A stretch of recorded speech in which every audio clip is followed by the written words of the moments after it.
Hey, folks. Well, good afternoon. When America made 12 years of public education universal in the last century, we became, not figuratively, literally, the best educated public in the world and better prepared than any other nation. And I would argue that it's one of the reasons why we were so successful and have been so successful. But as you've all observed, other nations have caught up. In the 21st century, in my view, I think the vast majority of the Americans, 12 years of universal education is not enough. And that we're going to be outcompeted by the rest of the world if we don't take action. But here's the deal. The cost of education beyond high school has gone up significantly. The total cost to attend a public four-year university has tripled, nearly tripled in 40 years. Tripled. Instead of properly funding public colleges, many states have cut back their support. We were just talking about that in the Oval. Many states have cut back support for their state universities, leaving students to pick up more of the tab. And for 50 years, Pell Grants had been a key way for the federal government to help lower-income families, particularly those earning less than $60,000 a year, to send their kids to college. Those Pell Grants used to cover 80% of the cost of going to a public four-year college. Today, Pell Grants cover roughly 32%. That's 1/3 of the cost as opposed to before. It matters. I remember walking up, my dad, like probably a lot of your folks, cared a lot about your education. My dad's greatest regret was that he never got to go to college. And my dad was a very well-read man, particularly history, but it was a great regret. And you always say, "Joey, you're going to be a college man." And I'd say, "Dad, but what does that matter? I mean, you can still get fired if you're a college man." He said, "Yeah, but they can never take it away from you. They can never take your education away." And I remember my senior year, I got into one of the little Ivies, and I got into a number of schools, and we're trying to get the money, even with financial assistance, to be able to go there. We had 4 kids, all of us wanting to go to school. And I remember going down after a baseball game. I went to a really good school up in Claymont, Delaware, on the Pennsylvania border, and drove down to Newark, Delaware, where my dad worked at an automobile agency. And I walked in, and I had my spikes, and because the reason I was going down, when your dad works in an automobile agency, the great advantage, you get a new car to go to the prom, or a good used car off the lot. You think I'm joking? I'm not joking. And so I went down in my '51 Plymouth with beach towels for seat covers, and I had my uniform on, my spikes off. I ran in, and the woman's name was Mary, who ran the place. I said, "Mary, where's Dad?" She said, "He's out in the lane going into the repair shop." Give him my word, true story. And my dad was a well-dressed, refined fella, and I walked out, and my dad was pacing back and forth between the big garage door going into the repair shop and the door going out of the showroom. And he looked up, he said, "Oh, Joey, honey, I'm so sorry. I'm so sorry." And I thought, God, something happened. This is before cell phones. So something happened to one of my brothers or my sister or my mom or something. I said, "What's the matter, Dad?" He said, "I went to see," the guy's name was Charlie Delcher, who was a vice president of the Farmers Bank, which was a state-owned bank that did a lot of the financing of people wanting to purchase a car. He said, "I went to Charlie and asked to borrow the money." He said, "He won't lend it to me." He said, "I'm so ashamed. I'm so damn ashamed." My dad would, my dad was like millions of parents all across the country. Want to help the kids to get to school, but there was just no way to be able to do it. And because he believed, as I do, that education was a ticket to a better life. It's something Jill and I, Kamala and Doug, we understand deeply. I'm sure the vast majority of you do as well. But over time, that ticket has become too expensive for too many Americans. All this means is an entire generation is now saddled with unsustainable debt in exchange for an attempt, at least, at a college degree. The burden is so heavy that even if you graduate, you may not have access to the middle-class life that the college degree once provided. Many people can't qualify for a mortgage to buy a home because of the debt they continue to carry. They carry, it's too high. They can't come up with the down payment anyway. A lot of folks are even putting off starting families because of the cost. And the dream of starting your own business is just way off in the distance with the debt that so many are saddled with. Many of you had to leave school because of financial strain was much too high. About a third of the borrowers have debt but no degree, and worst of both worlds, debt and no degree. The burden is especially heavy on Black and Hispanic borrowers, who on average have less family wealth to pay for it. They don't own their homes to borrow against to be able to pay for college. And the pandemic only made things worse. But we responded aggressively to the pandemic to minimize the economic impact of the harm of COVID imposed on individuals, families, and businesses. You all were there with recovery. Look, we increased unemployment benefits for workers who were laid off. We provided loans to small businesses so they could stay afloat and take care of their families and their employees. We provided assistance to people to put food on the table. Remember those long lines you guys would all film of cars? Decent looking cars, not jalopies, nice cars. Just waiting for a box of food to be put in the trunk in the United States of America? Waiting for over an hour to get food in a trunk? And we provided rent and mortgage assistance to keep people from being evicted and thrown out in the street. Our approach to help Americans who need it the most was necessary, and it was the right thing to do, and it helped people avoid financial crisis, which helped our whole country as a consequence of that. That didn't benefit them, it benefited the whole economy. Our approach is why America's economic recovery was faster and stronger than any other advanced nation in the world. Now it's time to address the burden of student debt in the same way. Working closely with the Secretary of Education, he's got the hard job, Secretary Cardona. Here's what my administration is going to do to provide more breathing room for people so they have less burdened by student debt.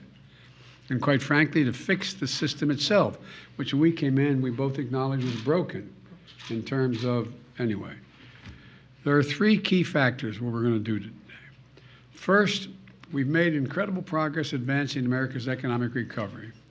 We've wound down pandemic relief programs like the ones on unemployment insurance and small businesses. It's time we do the same thing for student loans. Student loan payments pause is going to end. It's going to end December 30. I'm extending to December 31st, 2022, and it's going to end at that time. It's time for the payments to resume. Second, my campaign for president, I made a commitment. That would provide student debt relief. And I'm honoring that commitment today.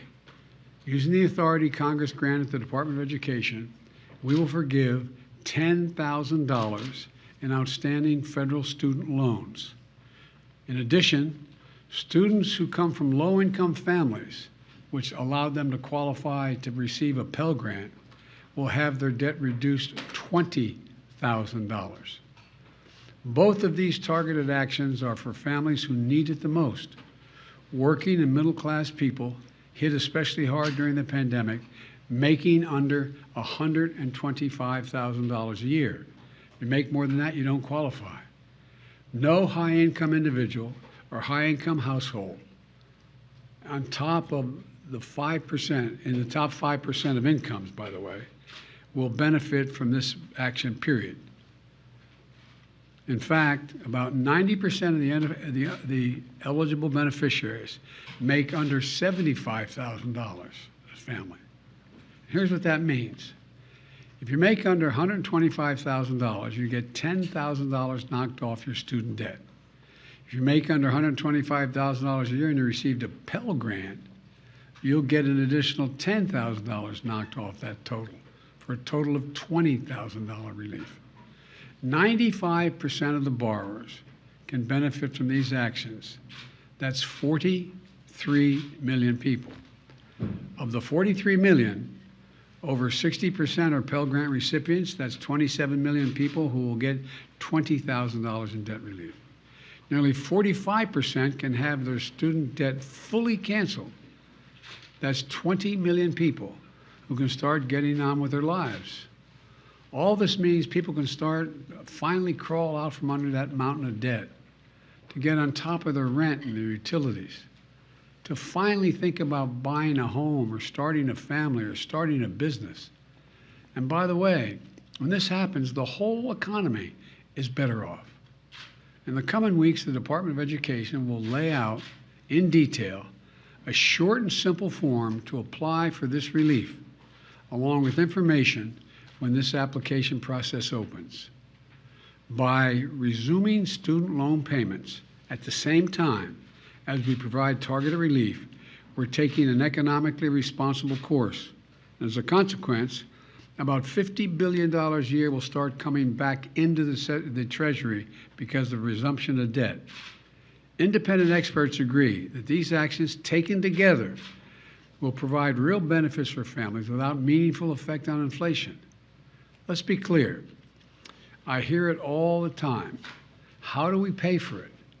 We pay for it by what we've done. Last year, we cut the deficit by more than $350 billion. This year, we're on track to cut it by more than $1.7 trillion by the end of this fiscal year, the single largest deficit reduction in a single year in the history of America. And the Inflation Reduction Act is going to cut it by another $300 billion over the next decade because Medicare will be paying less for prescription drugs, and over $1 trillion if you add it out for the next 2 decades. The point is this: there is plenty of deficit reduction to pay for the programs, cumulative deficit reduction to pay for the programs many times over.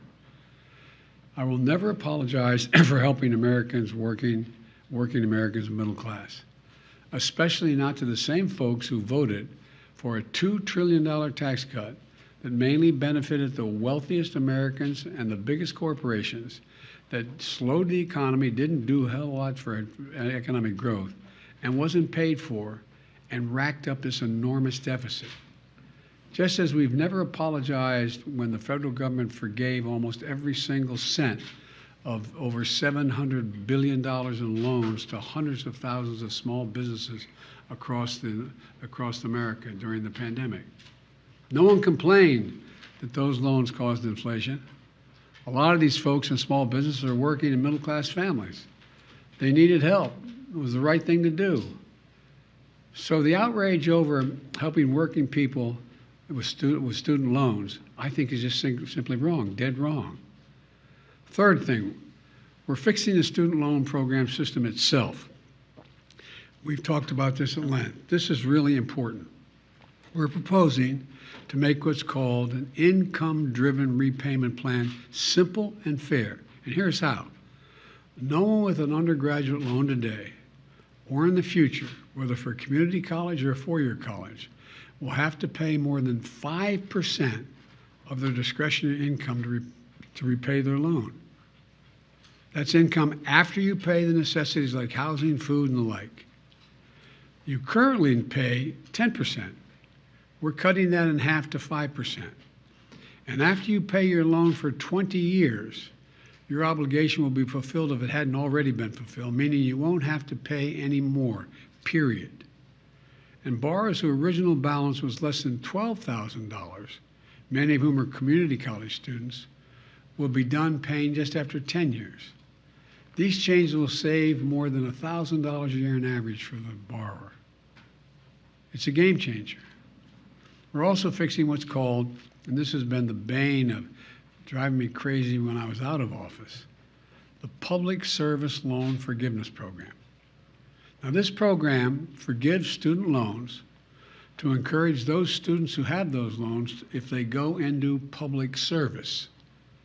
Think of the millions who are public school teachers, local police officers, workers at local charities, members of the military and the National Guard, and so many more. Think of the folks who work for federal, state, local, tribal governments, keeping essential services going, responding to natural disaster, all those firefighters and cops. The program is designed so that if you serve in one of these jobs, and we'll be able to list those, and you'll be able to accurately assess whether you do. And make your loan payments for 10 years, even if it's not consecutive years. Your remaining balance will be completely forgiven. It's a great idea, but the program's a mess. It's so inefficient and complicated, too many people just give up. Think if a service member defers their student loan payment while they're deployed. The system is so restrictive that their active duty service didn't count as public service, and the loan isn't forgiven as promised. It's outrageous. Well, the man to my left is going to fix it. The Department of Education has recently proposed changes that will make this program work better and over the long term, much better. And now the department issues emergency temporary changes to retroactively credit public service so it counts and loans are forgiven. Since I've been in office, more than 175,000 teachers, nurses, police officers have been able to get over $10 billion in loan forgiveness so far through this program. But this opportunity expires on October 31st, 2022. So my message to all servants, all public servants, all those who are the ones who are volunteering, is out with student debt to go. Here's what you want, if you're worried about how to do it, go to pslf.gov before October 31st to see if you qualify for public service student loan forgiveness. This is another game changer. And we're going to have people who are there to help get you, help direct you and work you through the process. And one more big change we're making to the system is we're holding colleges accountable for jacking up costs without delivering value to students. We've all heard of those schools luring students with a promise of big paychecks when they graduate, only to watch these students be ripped off and left with mountains of debt. And my predecessors looked the other way, for some reason, with good reason, to do anything about this fraud. My administration is taking it on. For example, the Department of Education works with private education associations to accredit colleges and universities so they can receive federal aid. Well, last week the Department of Education fired a college accreditor that allowed colleges like ITT and Corinthian to defraud borrowers. And combined with our emergency actions, the Public Service Forgiveness Program and other actions we've taken, we've been able to cancel more than $32 billion in student debt for 1.6 million borrowers, including those defrauded by these bad acting schools. Our goal is to shine a light on the worst actors so students can avoid these debt traps. Now, I understand not everything I'm announcing today is going to make everybody happy. Something is too much. I find it interesting how some of my Republican friends who voted for those tax cuts and others think that we shouldn't be helping these folks. Something is too little, but I believe my plan is responsible and fair. It focuses the benefit on middle class and working families. It helps both current and future borrowers, and will fix a badly broken system. And these actions build on my administration's effort to make college more affordable in the first place. It includes unprecedented investments, nearly $6 billion in historic black colleges and universities, much of which is focused on pandemic relief to help students cover tuition and other costs so they could stay in school. And I must be honest with you, I'm going to continue to fight for doubling the Pell Grants. I didn't get that done this time. Let me say it again. 12 years of universal education is not enough. I'm going to continue to work for universal pre-K for every 3- and 4-year-old, and universal community college for education beyond high school.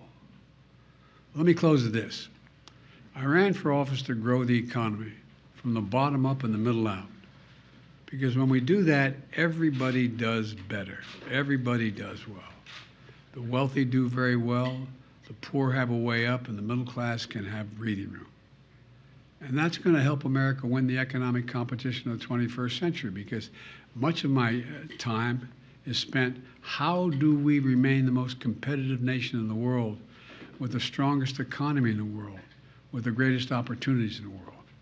That's what today's announcement is about. It's about opportunity. It's about giving people a fair shot. It's about the one word America can be defined by: possibilities. It's all about providing possibilities. We're going to have a lot more to say about this.